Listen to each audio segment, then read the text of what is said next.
The Need for Synthesis by Benjamin Crem's Master. A Master Speaks, Volume 1, page 35.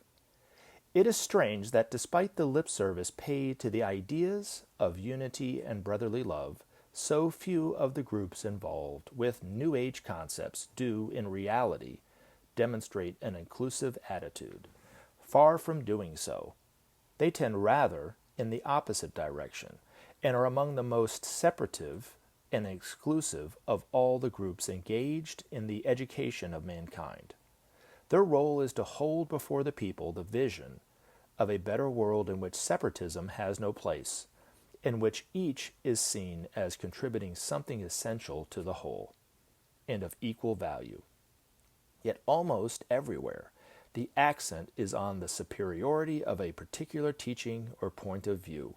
Rare indeed is it to find the actions of cooperation and mutual understanding which hold so proud a place in their vocabulary.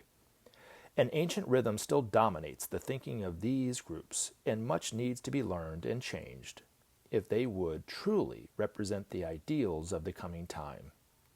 That such changes will come is inevitable, but for many the process will be difficult and long. Many see the need but cannot find within themselves the ability to relate to others on equal terms. So deeply ingrained is the habit of competition and exclusiveness. Furthermore, for some the need to be seen as leaders of thought is a dominant factor. With them the glamour of personal ambition has a powerful hold. Such is the situation today, yet the need is for a growing sense of identity with one another, an apprehension of the underlying synthesis which unites the endeavors of all such groups. Moreover, it is only when that synthesis is grasped and presented to the general public that the educational role of these groups can be fulfilled. At the moment, the average seeker is confused and baffled by the competing claims for his attention and allegiance. Soon the world will know that the many teachings and formulations of truth stem from one source, that the same divine stimulus flows through all, and the varied interpretations result from the fact that mankind has diverse needs and stands at many stages on the ladder of ascent.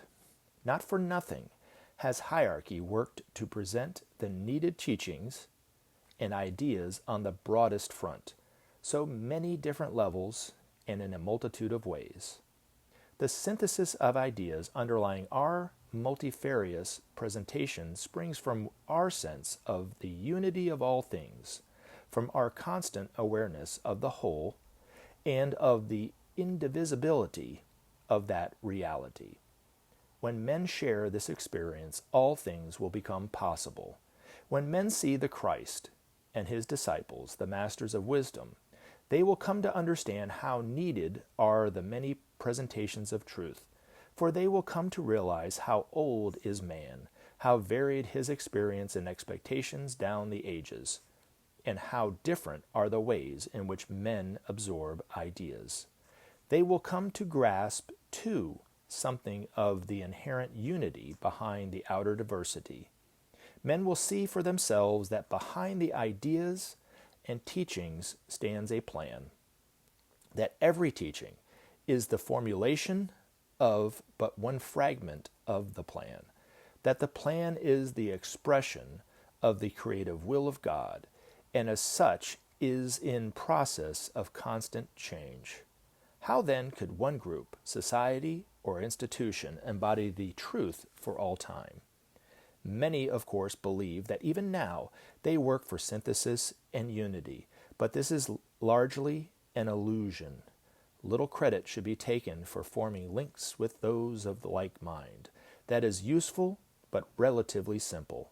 More difficult it is by far to link arms across a sea of differences, and to embrace as equals those with whom you disagree. Seek that which unites in your brother's presentation.